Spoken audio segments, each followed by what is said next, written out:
અમદાવાદમાં તહેવારો બાદ રોગચાળો વકર્યો છે। પાણીજન્ય રોગચાળામાં વધારો નોંધાયો છે। 19 દિવસમાં ઝાડા ઉલટીના 569 કેસ નોંધાયા, ટાઇફોઇડના 167 કેસ અને કમળાના 71 કેસ નોંધાયા છે। રોગચાળો વધતા તંત્ર એલર્ટ મોડમાં આવ્યું છે। ફરિયાદ આવતા ફોગિંગની કામગીરી હાથ ધરી। વોટરબોર્ન ડિસીઝ બાબતે ચાલુ માસ દરમિયાન ઝાડા ઉલટીના 269 કેસીસ અને ટાઇફોઇડના 176 કેસીસ રિપોર્ટ થયેલા છે। આ બાબતે જે વિસ્તારમાંથી પાણીના પોલ્યુશનની કમ્પ્લેન આવે છે તે બાબતે પાણીના સેમ્પલ લેવાની કામગીરી શરૂ કરવામાં આવેલી છે। ચાલુ માસ દરમિયાન અંદાજિત 1800 જેટલા પાણીના સેમ્પલ લેવામાં આવેલા છે અને આ પૈકી 31 જેટલા સેમ્પલ અનફિટ આવેલા છે। વડોદરાથી સમાચાર। કલેક્ટર કચેરીમાં આગનો મામલો, પોલીસ તપાસમાં મોટો ખુલાસો। કોન્ટ્રાક્ટ પર કામ કરતા પટાવાળાએ લગાવી હતી આગ। સીસીટીવી ફૂટેજના આધારે પોલીસે કર્યો ખુલાસો।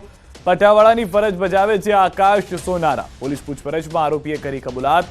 આકાશ સોનારા રેકોર્ડના પોટલામાં ચાંપી હતી આગ। અગાઉ તંત્ર માફીનામું લખાવ્યાની અદાવતમાં લગાવી આગ। મહિલા શૌચાલયમાં ગયો હોવાથી લગાવ્યું હતું માફીનામું।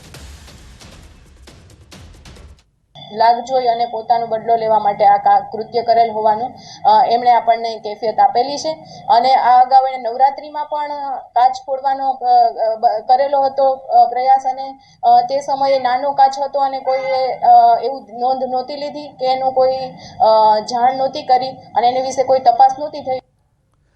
આણંદમાં સરકારી કચેરીના કર્મચારીઓની બેદરકારી જોવા મળી। જે કચેરીના કર્મીઓ હતા તે લોકોની બેદરકારીના વરવા દ્રશ્યો આપ જોઈ રહ્યા છો। જાળવણીના અભાવે જૂની જિલ્લા કચેરી ખંડેર બની ગઈ છે। કમ્પાઉન્ડમાં સરકારી રેકોર્ડ ધૂળ ખાઈ રહ્યા છે। ફર્નિચર અને સ્ટેશનરી પણ ધૂળ ખાતી હાલતમાં છે। કચેરીની ખંડેર હાલતને લઈને અધિકારીઓનો એકબીજા પર ખો આપવાનો સિલસિલો શરૂ થયો છે। આ તરફ અમદાવાદથી સમાચાર। દુષ્કર્મ પીડિતાની હાઈકોર્ટમાં અરજી। 16 વર્ષની સગીરાએ ગર્ભપાત માટે કરી અરજી। 27 સપ્તાહના ગર્ભને લઈને કરી અરજી। કોર્ટે ભાવનગર હોસ્પિટલને રિપોર્ટ આપવા કર્યો આદેશ। 23 નવેમ્બરે રિપોર્ટના આધારે કોર્ટ નિર્ણય કરશે। આ તરફ ઇસ્કોન બ્રિજ અકસ્માત મામલો। તથ્ય પટેલે ગુજરાત હાઈકોર્ટમાં કરી અરજી। સેશન્સ કોર્ટે ડિસ્ચાર્જ અરજી ફગાવતા હાઈકોર્ટમાં અરજી કરવામાં આવી છે। કેસમાં બિન તહોમત મુક્ત કરવાની કરી માંગ। પોલીસે ખોટી કલમો લગાવી હોવાની કરી રજૂઆત। 5 ડિસેમ્બરે હાઈકોર્ટમાં હાથ ધરાશે સુનાવણી। આ તરફ પોરબંદરમાં હિટ એન્ડ રનની ઘટનામાં 3 આરોપીઓની અટકાયત કરી લેવામાં આવી છે। પોલીસે સંદીપ ઓડેદરા, રામ ઓડેદરા અને આશીષ ખિસ્તરિયાની અટકાયત કરી છે। વધુ તપાસ હાથ ધરી છે। મહત્વનું છે કે નબીરાએ સર્જેલા અકસ્માતમાં ટીઆરબી તરીકે ફરજ બજાવતા શિવાની લાખાણી નામની યુવતીનું મોત નીપજ્યું હતું। નશામાં ધૂત કાર ચાલકે રોંગ સાઈડમાં ગાડી ચલાવીને અકસ્માત સર્જ્યો હોવાનું અનુમાન છે। પોરબંદર શહેરમાં કરલીના પુલ પર પૂરપાટ ઝડપે કાર દોડાવી ચાલકે હિટ એન્ડ રનની ઘટનાને અંજામ આપ્યો હતો। બેફામ કાર ચાલકે 3 ટુ વ્હીલરને અડફેટે લીધા। અકસ્માતમાં 5 લોકો ઇજાગ્રસ્ત થયા, જેમાંથી એકનું મોત થયું છે। પોલીસે કાર ચાલક સહિત 2 આરોપીઓને ઝડપી પાડ્યા છે। ઘટના આખી પોલીસે તપાસ કરી અને એમાં આરોપી જે સંદીપ ઓડેદરા હતા એની અટકાયત કરવામાં આવેલી છે। આ ઉપરાંત એમને મદદ કરનાર રામ ઓડેદરા અને આશીષ ખિસ્તરિયા એમની પણ અટકાયત કરવામાં આવી છે પોલીસ દ્વારા। વડોદરા ગ્રામ્ય વિસ્તારમાં તસ્કરોનો તરખાટ। તાલુકા પોલીસ સ્ટેશનની હદમાં તસ્કર ટોળકી સક્રિય થઈ છે। છેલ્લા ઘણા સમયથી તસ્કરોનો ત્રાસ વધતા લોકોમાં રોષ જોવા મળ્યો। ઘરોમાં ચોરી અને વાહન ચોરીના બનાવોને લઈને સવાલો ઉઠ્યા છે। પોલીસની કામગીરી પર સ્થાનિકો ઉઠાવી રહ્યા છે સવાલો। સેવાસી અર્બન રેસિડેન્સીમાં ચોરી કરતા શખ્સો સીસીટીવીમાં કેદ થયા છે। 3000 શખ્સો પાર્ક કરેલી રિક્ષા ઉઠાવી ગયા। ફ્લેટના પાર્કિંગમાં પડેલી રિક્ષાની ચોરી કરતા શખ્સો નજરે ચડ્યા। પોલીસે સીસીટીવી ફૂટેજના આધારે આગળની કાર્યવાહી હાથ ધરી।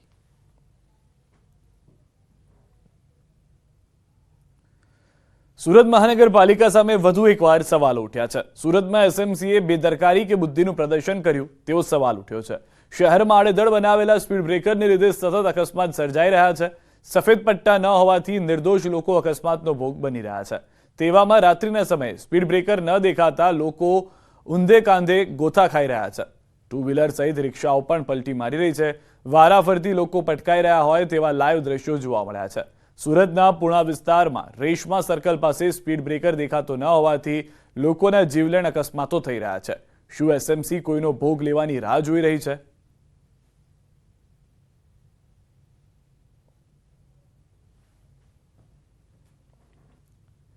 બોટાદથી સમાચાર સરા જાહેરમાં હત્યાની ઘટના તાલુકા સેવા સદનમાં યુવકની હત્યા લક્ષ્મણભાઈ જોગરાણા નામના યુવકની હત્યા કરવામાં આવી છે અજાણ્યા શખ્સોએ હથિયારના ઘા ઝીકીને હત્યા કરી દીધી છે પોલીસે ઘટના સ્થળે પહોંચી શરૂ કરી છે તપાસ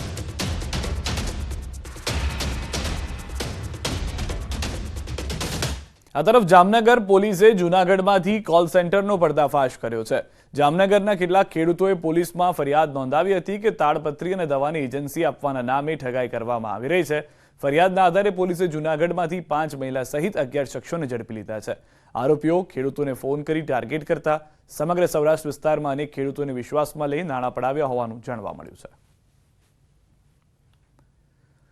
સૌરાષ્ટ્ર યુનિવર્સિટીમાં અધિકારીઓની આંતરિક બદલી ઇન્ચાર્જ કુલપતિએ કરી આંતરિક બદલી નાયબ કુલ સચિવોની કરાઈ આરજી પરમારને SC/ST સેલમાં મુકાયા AS પારેખને બાંધકામ વિભાગમાં મુકાયા GK જોશીની પ્રકાશન વિભાગમાં બદલી એકેડેમિક ઓફિસરને જોડાણ વિભાગમાં મૂકવામાં આવ્યા છે આ તરફ અમરેલી જિલ્લાના માવજીંજવા ગામમાં આવેલી કેલાલ હાઈસ્કૂલનો ચાર્જ સરપંચને સોંપવાને લઈને વિવાદ ઊભો થયો છે હાઈસ્કૂલનો ચાર્જ 12 પાસ થયેલા સરપંચને સોંપવામાં આવતા રાજ્યના શિક્ષણ વિભાગ પર સવાલ ઉઠ્યા કે લાલ હાઈસ્કૂલમાં કુલ 5 શિક્ષકો હતા જેમાંથી 3 શિક્ષક વય નિવૃત્ત થયા છે અને પ્રિન્સિપલની બદલી થઈ ગઈ છે જેથી એક પ્રવાસી શિક્ષક આવે છે ત્યારે શાળાની જવાબદારી ગ્રામ પંચાયતના સરપંચને સોંપાઈ છે ટૂંકમાં જે શિક્ષકો છે જ્ઞાન સહાયકો છે કાયદેસર ભરતીવાળા કોઈ નથી અને જ્યારે જેઠવા સાહેબ અમારે બદલી થઈ ત્યારે અમારે કેલાલ હાઈસ્કૂલ માવજીંજવાના ક્લાર્ક શ્રી રાણવા સાહેબ અને ગ્રામ પંચાયતના સરપંચ તરીકે કેલાલ હાઈસ્કૂલ માવજીંજવાનો ચાર્જ મને સોંપવામાં આવ્યો છે આ મામલે વિવાદ થતા જિલ્લા એજ્યુકેશન ઇન્સ્પેક્ટરે સ્પષ્ટતા કરી છે માત્ર હાઈસ્કૂલની વ્યવસ્થાનો વહીવટ સંભાળવા માટે સંયુક્ત ચાર્જ સોંપાયો હોવાની વાત કરી કેલાલ હાઈસ્કૂલ ગ્રામ પંચાયત સંચાલિત છે જેમાં 2 ધોરણ 9 અને 10ના 2 વર્ગો ચાલે છે ત્યારે હાલ વર્ગ ઘટાડવાની પ્રક્રિયા જે છે તે ચાલુ કરી હોવાનું અને હાઈસ્કૂલમાં ફાજલ શિક્ષકોને ફાળવવામાં આવશે તેવું નિવેદન આપ્યું છે હવે ત્યાં એકમાત્ર આચાર્ય તરીકે જે વ્યક્તિ હોય એની પસંદગી અન્ય જગ્યાએ થઈ ગઈ હોય તો એ શાળાના વહીવટ સંભાળવા માટેની જે વ્યવસ્થા કરવી પડે એના અધિકૃત વ્યક્તિ તરીકે ત્યાં કામ કરતા એક જુનિયર કારકુન અને એમના મંડળના પ્રમુખ તરીકે જે સરપંચશ્રી છે એમને સંયુક્ત ચાર્જ અપાયેલો છે માત્ર શાળાની વ્યવસ્થાનો વહીવટ સંભાળવા માટે રાજ્યની એન્જિનિયરિંગ કોલેજના અધ્યાપકો GTUની પરીક્ષાનો બહિષ્કાર કરશે પડતર માંગણીઓનો ઉકેલ ન આવતા 1 ડિસેમ્બરથી શરૂ થતી પરીક્ષામાં કામગીરીથી અળગા રહેવાનો નિર્ણય કર્યો છે અધ્યાપકોનું કહેવું છે કે એક દિવસમાં જે કામ થતા હોય તે કામ કરવા મહિના કે વર્ષો લાગી જાય છે ત્યારે હવે રાજ્યની 16 એન્જિનિયરિંગ કોલેજના 1500થી વધુ અધ્યાપકો વિરોધમાં જોડાશે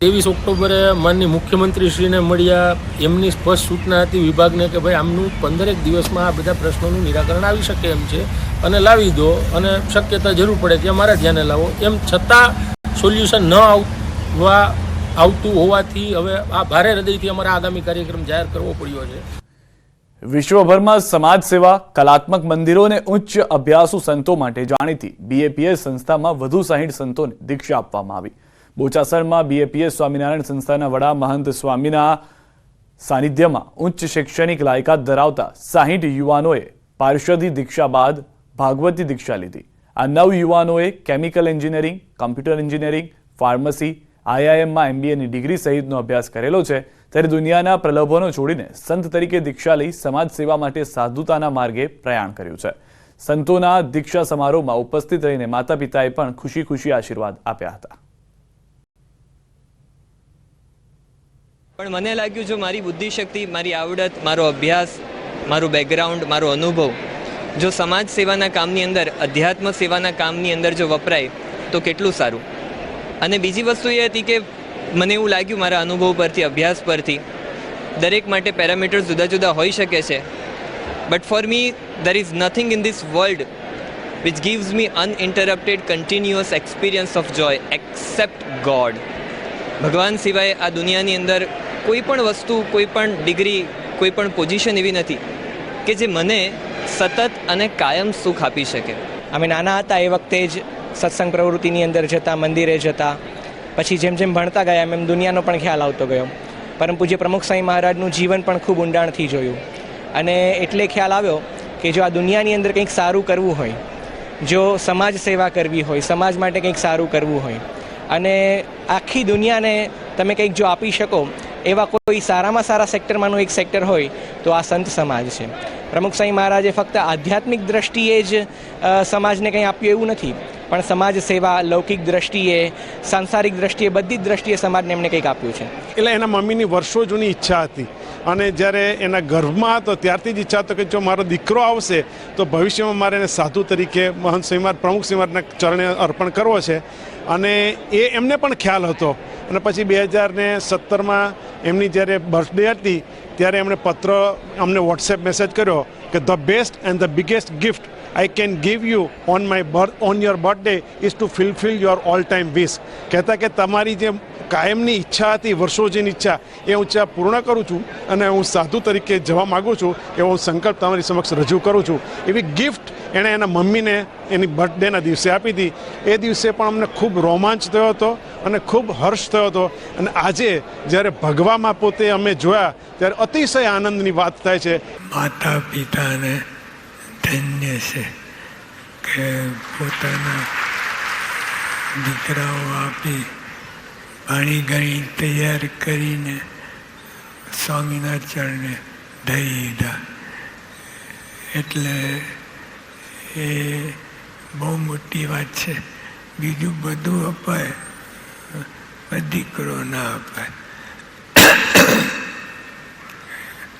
લોટ થાય, બગડેલો હોય પણ તોય ના આપે, દીકરો ના આપે. ગમે એમ પાર પાડે પણ અપાય નહીં. તો સ્વામી આ તો ભણેલા ગણેલા બધા તૈયાર થયેલા અહીંયા આવીને સીધા સેવામાં લાગી જવાના છે. એવા દીકરાઓ સેવામાં દઈ દીધા એ મા બાપને પણ ધન્ય છે. જાણીતા કલાકાર ચારુબેન પટેલનું નિધન થયું હોવાના સમાચાર. એક ડાલના પંખી સહિતની સિરિયલમાં કર્યું હતું કામ. મહત્વના અને મોટા સમાચાર તે માટે કારણ કે આનંદ કૃષ્ણ હોસ્પિટલમાં તેઓએ અંતિમ શ્વાસ લીધા છે. કલા જગતમાં વઢકણી સાસુના નામે તેઓ ખ્યાતનામ હતા. તેઓની સારવાર ચાલી રહી હતી અને તે દરમિયાન આ દુઃખદ સમાચાર મળ્યા છે કે તેઓએ અંતિમ શ્વાસ લીધા છે આનંદ કૃષ્ણ હોસ્પિટલમાં.